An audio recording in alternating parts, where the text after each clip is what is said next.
गेल सवाल रे बबुआ, एक्सीलेंट कोचिंग बनी रे गेल सवाल रे बबुआ। अब तो गया जिला में कैले हकै धमाल रे बबुआ, अब तो गया जिला में कैले हकै धमाल रे बबुआ।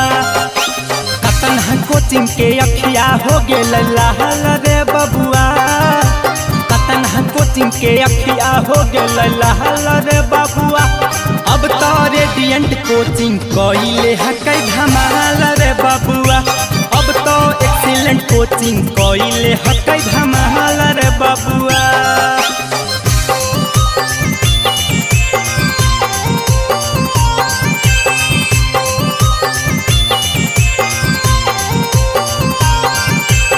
Mixed by Ravi Shankar.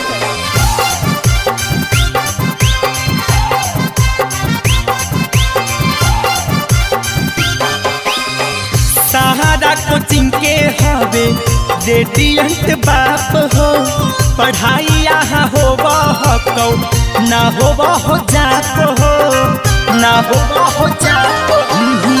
Sahara coaching के हवे एक्सीलेंट बाप हो, पढ़ाई यहाँ होबा हकौ ना होबा हो जाप हो।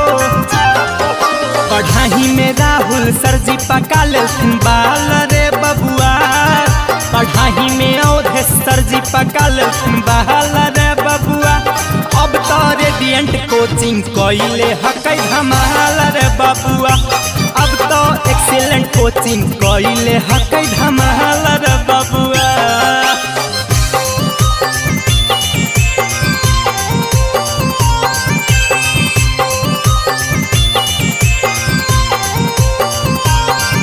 Mixed by Ravi Shankar.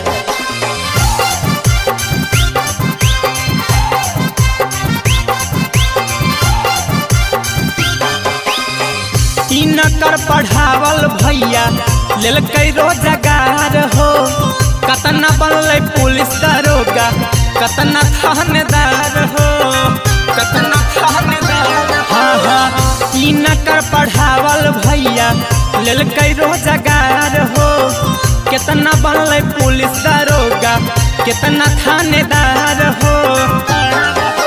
साजन ओही कहे पढ़ला बदल जाई चाहल रे बबुआ, रवि दीपक कहे पढ़ला बदल जाई चाहल रे बबुआ।